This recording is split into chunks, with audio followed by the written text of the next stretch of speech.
So,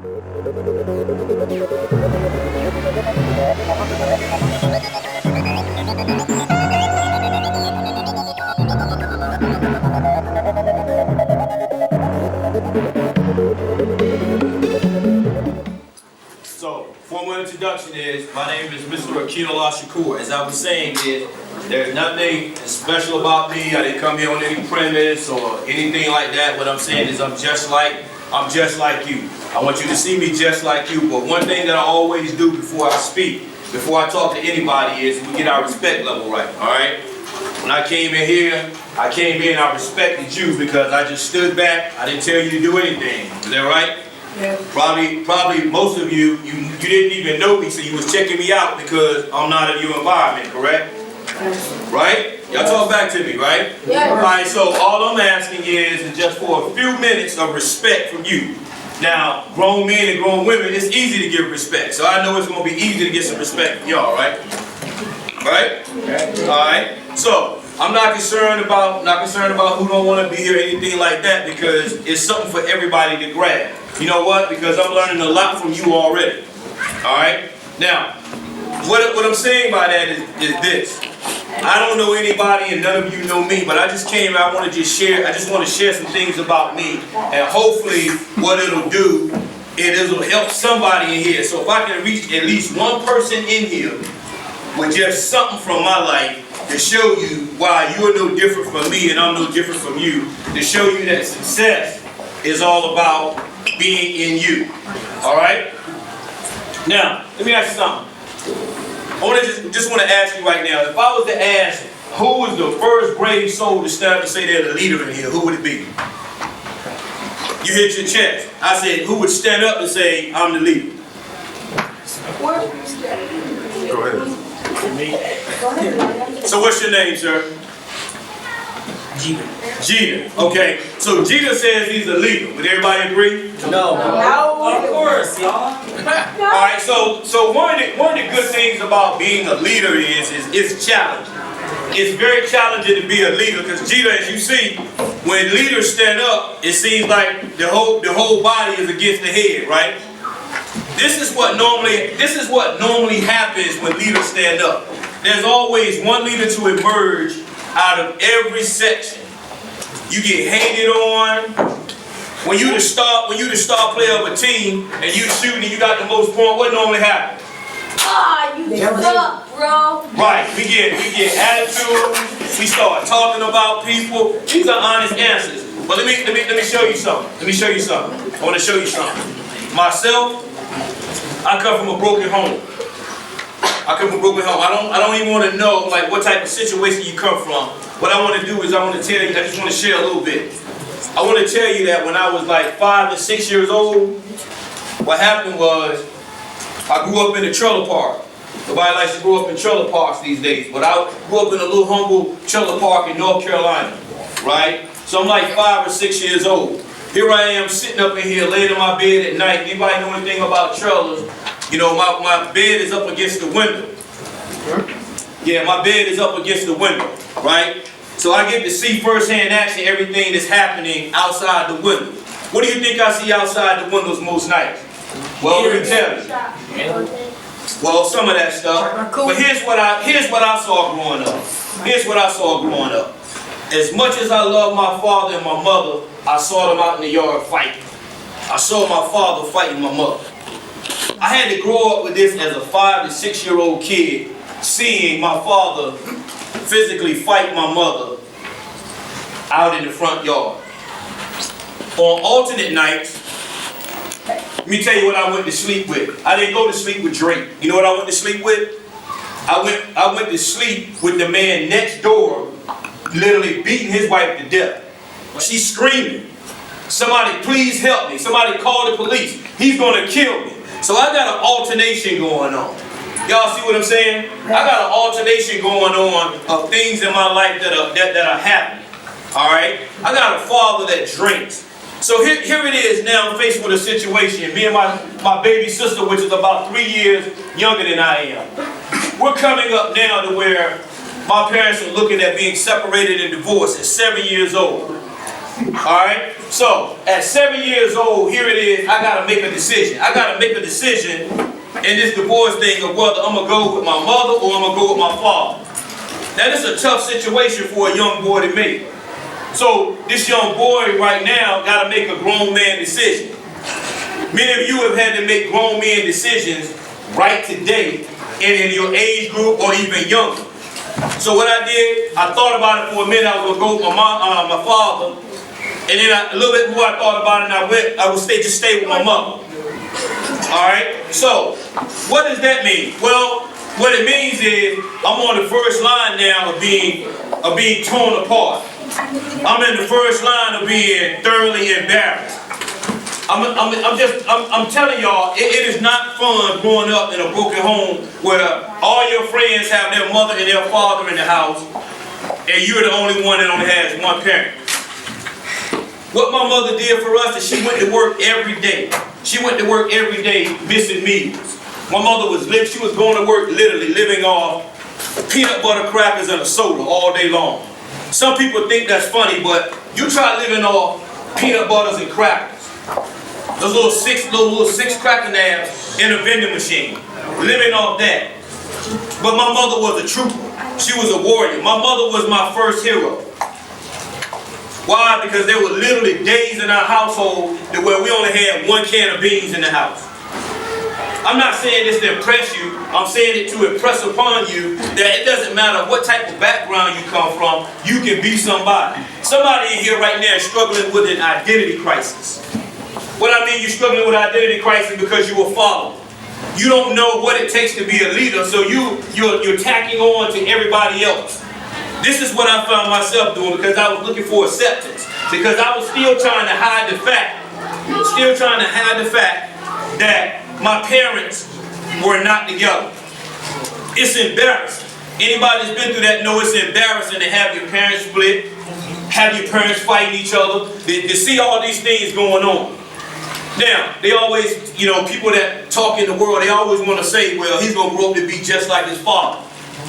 Now, here's what the next word I want to talk to you about is called choices. Choices. Now, I have a choice at this age that what I can do now is I can either follow what society tells me is going to happen, or I can stand up and be what? I can stand up and be a leader. Do I consider myself a leader? Yes, I consider myself a leader. Why? Because I lead. I don't lead by just talking. I lead by my actions. All right? So, what is success? What is success? Success is this. It means different things to different people. But success is when you reach that point in your life to where you have obtained the goals that you have set for yourself. You have short-term goals and you have long-term goals. Alright? So there are just a couple of statements in my life that I had to get used to in order to reach success. I had to get rid of those statements like, I'm trying. I had to get rid of those statements like, I'm about to do it. See, when you're going to be a leader, you can't try no more. You got to do what? You got to do it. We need a leader on the basketball court. Do we need a point guard that's going to be trying to do something, or he's going to get the work done? Which one we need? We need the one that's going to get the work done, right? Right? Right. All right, when it's time to make money, who you need? You need a money maker or a money faker? We need a money maker, right? So the question is, are you going to be the money maker? Are you going to be the hit maker? Everybody here know Puff Daddy, right? Everybody know Puff Daddy, right? P. Diddy, whatever y'all want to call him. Right, with Bad Boy. So Puff has this attitude. People say Puff is arrogant, but Puff has this attitude that whatever I touch is going to save it. He refuses to be denied. So we need people in this world that are going to be refusing to be denied. What does that mean for young men? That means you got to do things different than somebody else do. You got to be willing to do things that other people won't do. First of all, you can't have excuses. You can't have excuses when you're a leader, because Gino, what a leader does is a leader stands up, A leader takes account and he takes it. Sometimes we meet with that phase talking about taking an L for the team. Taking a hit. So sometimes what leaders have to do exactly that. Because when you got a team, when you're the quarterback of the team, everybody's looking for you to get it done. When the game is lost, they want to talk about the quarterback. They're not talking about everybody else. They want to talk about how bad the quarterback was. They want to talk about how he didn't effectively throw the ball. They don't talk about how the receiver missed the ball. They talk about the quarterback overthrew him. So this is what it means to be a leader. But then there's some accolades that come behind the great opportunity to seize. Because when a Super Bowl is won, guess who they focus on? They focus on the quarterback. So what I'm asking you is, are you going to quarterback your situation? Or are you going to continue to make excuses? You cannot continue to use whatever you've been through as an excuse for you not succeeding. Your answer to success is right in you. Your answer to success is right in you. All you have to do is make a conscious choice today that you want to change your life, and you can do it. There ain't a person in the world that can stop you from being you. Only you can be you. Nobody else can be you. It is very understanding that when we have other people around us, we tend to tap into what they think about us. I've been through that as well. I remember playing football in high school. Again, still without a father. Well, at that point, my mom was about to remarry. One of the greatest things that I probably did, that was probably the worst things that I did at that point, was I refused to let this man come into my household. I didn't think that no man was good for my father. I mean, for my mother. What I'm saying is this: I'm the man of this house. I've been living here all this time. I feel like I can do it. But the thing was, I wasn't working. I wasn't bringing what? I wasn't the money maker. I wasn't bringing any bread to the table. So I got a man here now that's coming in. He's going to take on 2 children that are not even his, and he's going to be the father where another man didn't hold up to responsibilities. This is what leaders do. When I tell you we had such a bad reputation, I remember even getting a knife one day after my stepfather. Because I'm figuring now that I'm about 15, 16 years old now, and I figure I'm a man now. I figure I'm going to get things done. I'm going to take over. But you know what this man did? You know what this man did? He showed me what being a man was all about this day. I found out that I wasn't a man. I found out that I wasn't a full-fledged man yet. But here's what happened. Here's what happened. Here's what happened. This is the greatest thing that happened. That man never stopped loving me. That man never stopped loving me. And ever since that day, that man has been in my life. He has been at every major event, every small event in my life, and he is still here today. You see, because leaders step up to the plate. Sometimes you take hits, as the young lady said. Sometimes you take hits as a leader for looking out for other people. Sometimes when you stand up for people that can't stand up for themselves, that's right, you get thrashed. So who's the real leader? Is it the one that's doing the bullying, or is it the one that's standing up? These are the situations you gotta ask yourself. But the one thing that lies apparent is there are no excuses. And I feel like this is a good time now to tell you about my little story called Peanut Butter. I shared it with Miss Francis, and I just want to share it with you because I shared it with some others. How many of you here like peanut butter and jelly? I mean, it's not like a good peanut butter and jelly sandwich. I mean, I still eat it. It's a poor man's meal because I'm a poor man, right? But I love peanut butter. Maybe it has something to do with my mother having to live off them peanut butter and crackers and soda while she was trying to feed her baby. But I love peanut butter. So my story goes like this. You have these 2 guys that were talking one day, and they decide that it's time for them to stand up. They want to improve themselves. They want to do some self-improvement. They want to start working out. So we're going to call these 2 guys Jake and John. All right, we're going to call them what? Jake and John. So here we are today. We got Jake and John in here. Jake and John, they all hyped up. You know how it is, fellas, when we get ready to play the game. You got to play the big game. Ladies, you know how it is. When you finally get this number from a certain person, we geek out about it. Alright, so what happens is, Jake and John are talking about going to the gym to work out at 5 o'clock in the morning. So they make this bond. They do their little, they do their little grips, their little handshakes and everything.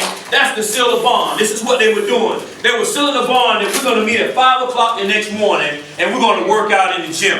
Alright, so guess what happened? The next morning comes, it's 5 o'clock in the morning, gym is wide open, and John is sitting here at the gym. He's sitting there at the gym, he's all pumped up, ready to go. It's like 4:55, he's waiting, he's all pumped up, waiting for Jake to show up. Well, about 10 to 15 minutes pass by, guess what? No Jake, or no John, right? So here John is at the gym, all pumped up, everybody else around is lifting, he's waiting for his workout part. Jake is nowhere to be found.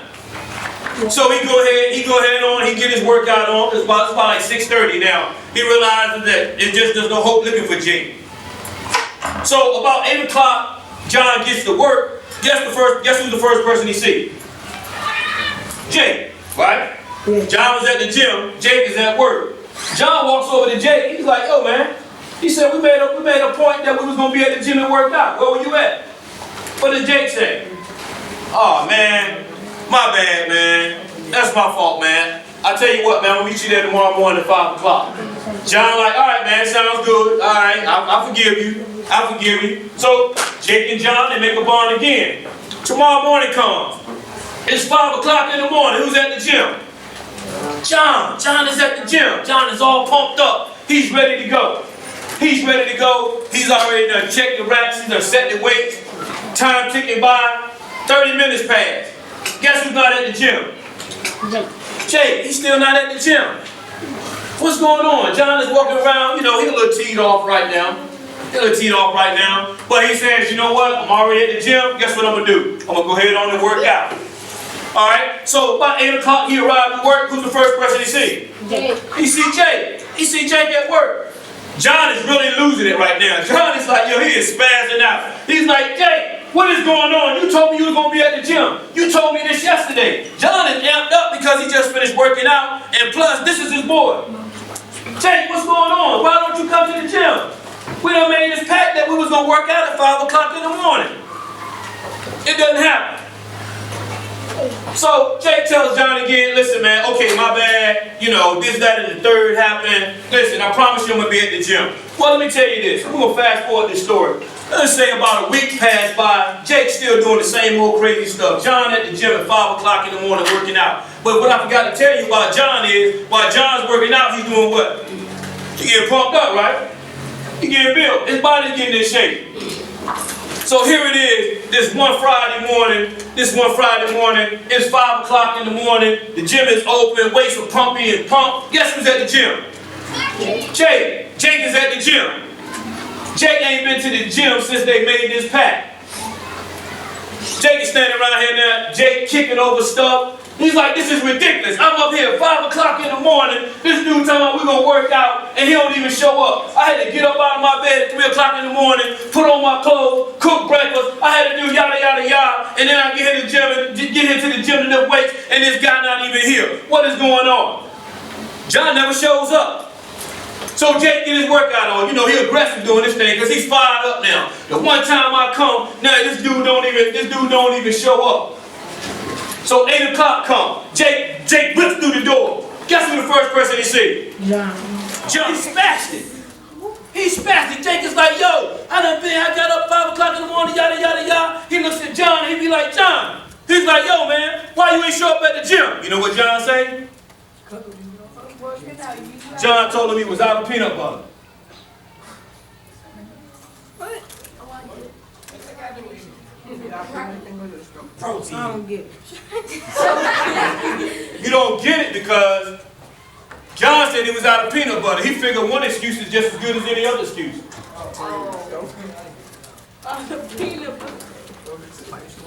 What's the difference from being out of peanut butter than you not holding up to any word that you give? When you on the side of the road, it's a thunderstorm, it's raining outside, or it's snowing, we here in Michigan, and you call your boy to come get you, and he tell you he on his way there, and you never see him, doesn't matter what excuse he got? No. Why not? Any excuse is better than no excuse. Right? No. No, it don't fly, do it. Because you're looking for somebody that's going to hold their word. A lot of us in here have had people to break their word with us. And what did that do? That set us into a situation that what we started doing is we started breaking our word. We started breaking our word. That's not a leader. That's a follower. Real leaders stand up. Real leaders are accountable to other people. Real leaders are accountable to themselves. Two principles that leaders always do. Leaders always accomplish the mission, and leaders always take care of their troops. Just imagine now if there was no Boys and Girls Club. Where would a lot of you be? You would be home. What good would that be helping you just sitting at home? What are you learning? What people have you met? Do you know, and this is probably going to trip some of you out, believe it or not, maybe just 2 people in here will probably end up being married in the future. The crazy thing of it is somebody in this room may be somebody's baby's doctor. Somebody in here may be a chemist. Somebody here is going to be somebody in here mechanic. Some young lady or a man is going to be somebody's nurse when they go to the hospital after an accident. Now, depending on the relationships that you build, because, you know, we hold on to stuff that happened like in high school, happened like in middle school. You know, he ate my lunch. I remember back in 3rd grade, he ate my lunch. And you still holding on to this stuff, and it's like 9th grade, it's like 10th grade. You got grown folk to do the same thing. Because somebody went with somebody's boyfriend back in high school or middle school, they can't stand each other, and more or less, their children can't stand each other. And nobody knows what the excuse is. It's ridiculous. So what I want to tell you is that all you have to do is make a conscious decision today to be different. You just got to make a conscious decision in here to be different. There are young ladies in situations right now. They've been touched the wrong way by family members. They've been touched the wrong way by other people. There are young men that have been touched by family members. They've been touched by other people in very inappropriate ways. But here's the thing. Because somebody doesn't have a strong enough relationship, they don't know who to go to that's going to really be real with them and look out for their best interests. Because normally what they're used to hearing is people put them down. They start saying bad things about them. But what happens when that young lady has been raped? Are you going to be the leader to stand up and be her support?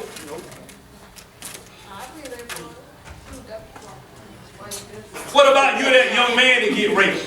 Oh. You're going to want somebody to stand up for you.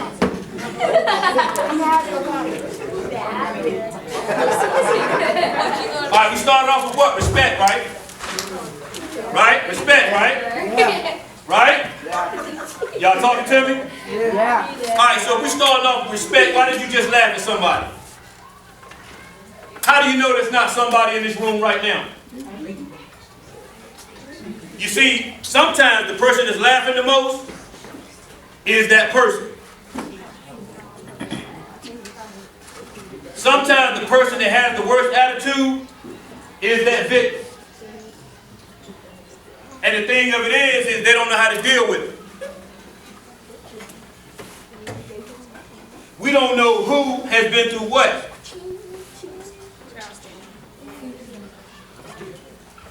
So what am I saying to you today? I'm telling you that you got to reach out and be a leader. This is what this is all about. This is what this is all about. You know what? The odds were against me. Let me tell you how you can succeed in life. Once you make a change, all the thing you have to do is stay on path with it. Just stay on path with it. When I was in school, I used to be a special, what they call a special student. I used to take special reading. special math. Used to have to leave out. So when I tell that story to my kids now, they always look at me like, "Yeah, you lying." Why are you laughing? It's so funny. See, this is crazy. Y'all don't believe that story, but let me tell you about that though. I was embarrassed. Because I was supposed to be a part of the popular group. I don't want to tell nobody I'm in a special reading class or a special math class.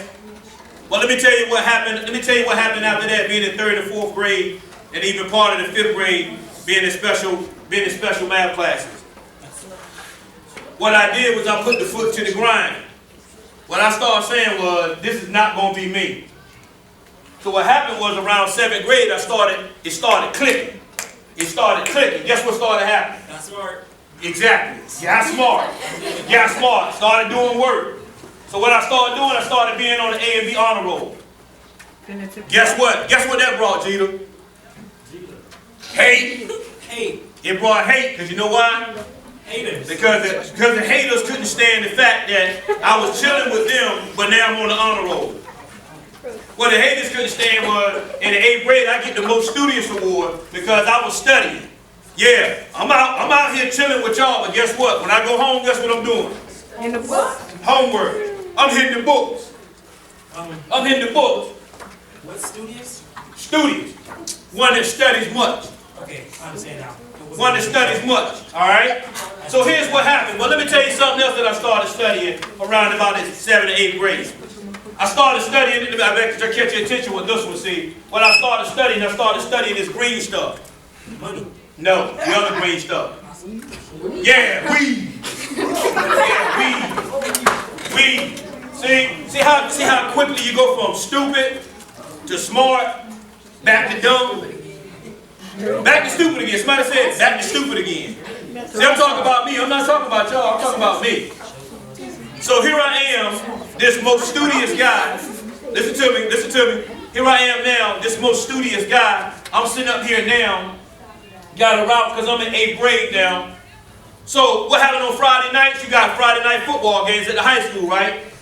So 4 or 5 of me and my 4 or 5 friends of mine and I, this is our routine. Friday night before the game, we go get alcohol. Let me just tell you what it is. We get 6-pack. We get ounces or whatever. Get 5 or 10 bag of weed.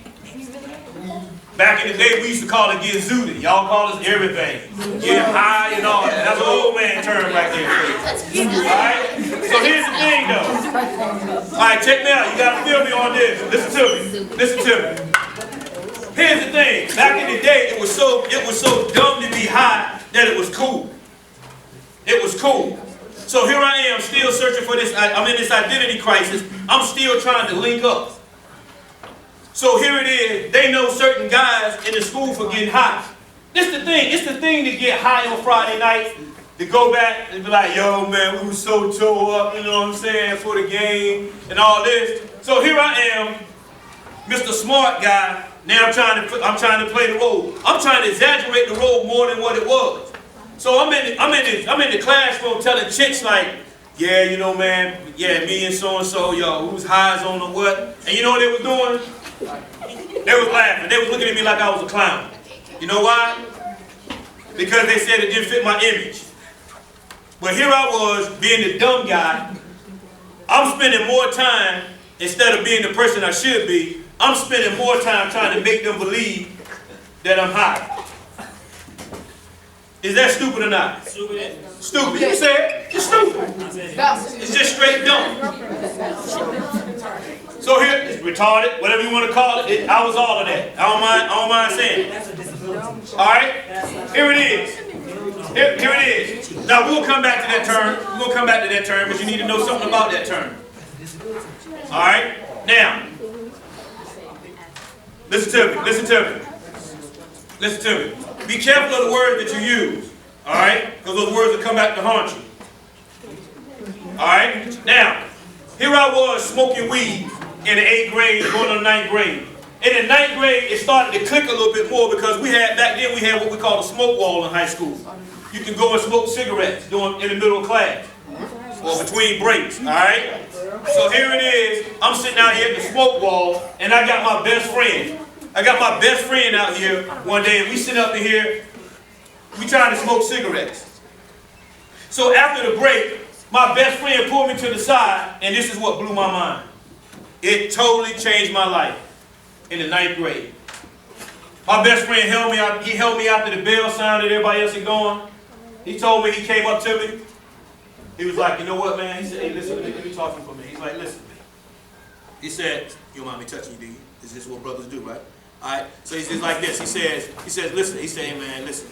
I know it's cool, man, if you don't come out here with us at break time and whatnot. He said, man, because I know your mama wouldn't like you hanging out with us. Stupid thing. Stupid again. Guess what I say to him? Yeah, nah, man, you tripping, man. Why y'all want me hanging out with y'all? Did you hear what he just told me? Huh? Be worried about said the right thing. My mother, he's telling me, this is my friend that's out here with me. This is the one we've been getting high with for the last year or two. He tells me that I shouldn't be out there. And I'm sitting up here dummy, prime dummy, still trying to justify why I need to be out here. There have been decisions in our lives that we have made that somebody has been telling us we don't need to do, and we still trying to do the same thing. So finally, probably about after a month or so got by, I got over my little ego and finally sunk in about what my friend was telling me. And what I stopped doing, I stopped drinking and I stopped smoking weed. Guess what? Because it wasn't doing anything for me. All those lies I talked about, it made me feel good, it take away my stress, it do all the thing it was doing was killing brain cells. That's all it was doing. Weed don't do none of that stuff that they tell you to do. But take your money. So let me tell you, so let's fast forward some now. Let's fast forward some. So now I graduate high school, I'm in the Marine Corps, I go over here, I'm traveling all over these places, I'm meeting different people, studying different languages, all this good stuff, and life is taking place. I'm getting all this experience. But the thing that I don't have, that I got robbed of, is an education. It's an education. Why? Because when I was graduating high school, I wanted to go in the Marine Corps so bad, and I was willing to give up my last year of high school, but they didn't let me. So during the 12th grade at a poolie meeting, this is when you go during the summertime for the military, they did what they call like a preliminary swearing in. Forgot to tell you I was a football star for my school. Strong safety. You? Playing at me. Playing at exactly. I like the way you said that because that's the way they looked at me too. Him? Right. I was wearing a buck 45, soaking wet, playing middle linebacker. But you know what I had that most of them didn't? This is where it's built at right here. It's a buck 45? 145, 145. Oh. All right, so listen to me. So here I am at this poolie meeting. Listen to me. Here I am at this poolie meeting, and I think I done signed in to the Marine Corps. I get back that weekend, and my coach now is talking about scholarships to play football at 2 prestigious schools. And I'm looking at him with a dumb look. Because basically I done swore into the Marine Corps. He's like, what's going on? Did you hear what I said? I said, yeah, Coach Urban. He's still trying to figure out like why I'm not excited. I'm telling him, like, Coach, I just swore into the Marine Corps this weekend. He's like, what? Are you serious? And I was like, yeah. But you know why? Because I had told my mother that I knew that she wasn't in any position to send me to college. So I had gave up. See how you get strong and get weak? You get strong and then you give up on yourself. You be on a path to do something and then you don't do it. So anyway, I go into the Marine Corps and I still get to live out this football dream. I play over in Japan. I play in Germany. So I still get my football on. Alright? But guess what's still missing? Education still missing. So we fast forward that life again. Now I'm 38 years old. And I got all the experience in the world being in the Marine Corps. being over some of everywhere, doing some of everything, law enforcement under my belt, but I don't have this piece of paper that I think I don't need. I got this, I'm missing this one key element, this piece of paper called a degree. So what I do at 38 years or 37 years old, I finish off something that I started, that's my schoolwork.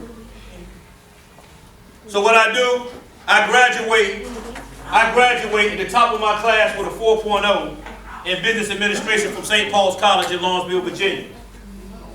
Now the 4.0 is the highest you can go. All right, on a scale of 1 to 4. All right, I'm 38 years old. I got a full family. Yes, ma'am. Did you get a 4.0 Or higher.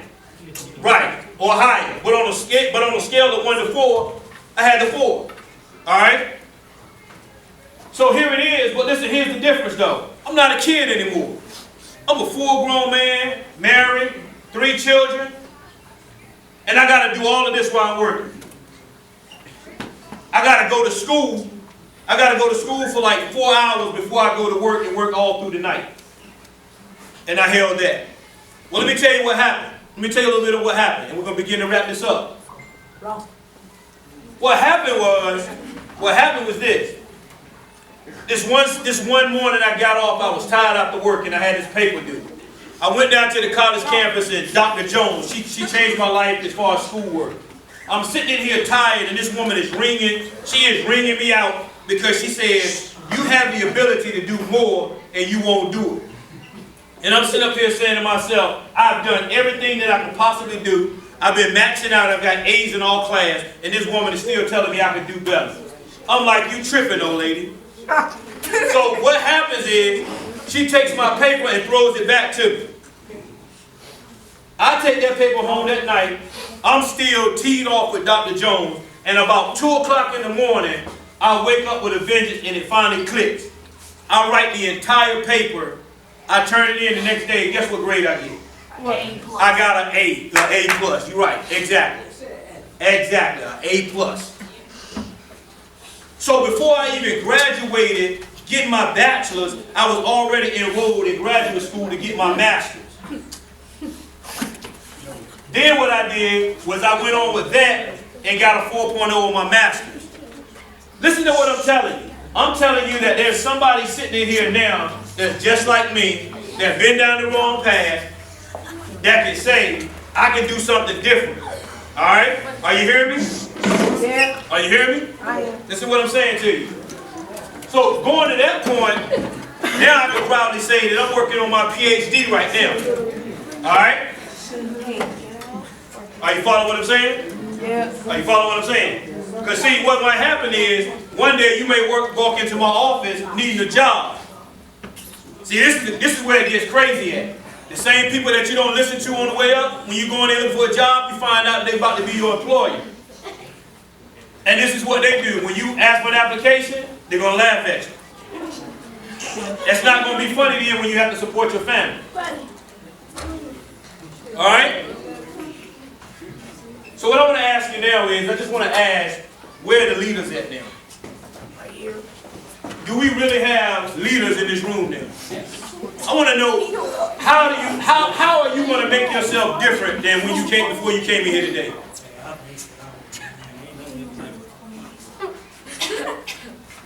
How are you going to change yourself? How are you going to change yourself? All right, did y'all hear that? Yeah. All right, listen to me.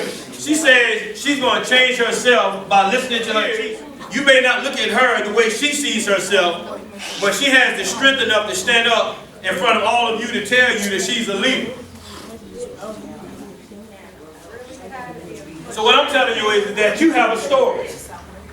So what I want to do is I want you to take this and I want you to write your story.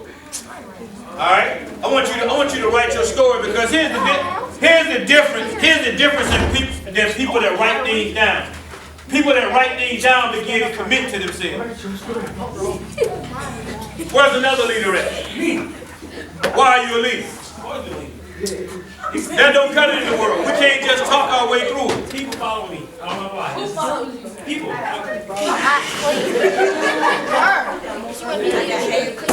People follow me. I don't know why. tell you something.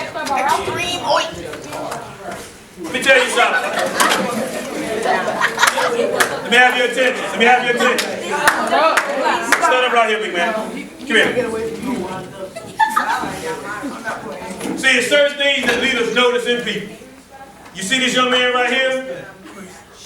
He's been, right, you've been attentive. Sometimes you don't even know what you're doing. Just being attentive, listening. Right? Just being a listener. What I'm presenting you with right now is a flashlight. What is a flashlight for? See in the dark. So you can, no, not to see in the dark, so you see out in the dark. So I want you to just hold on to that right there, right? And every time that darkness is about you, I just want you to see your way out, all right?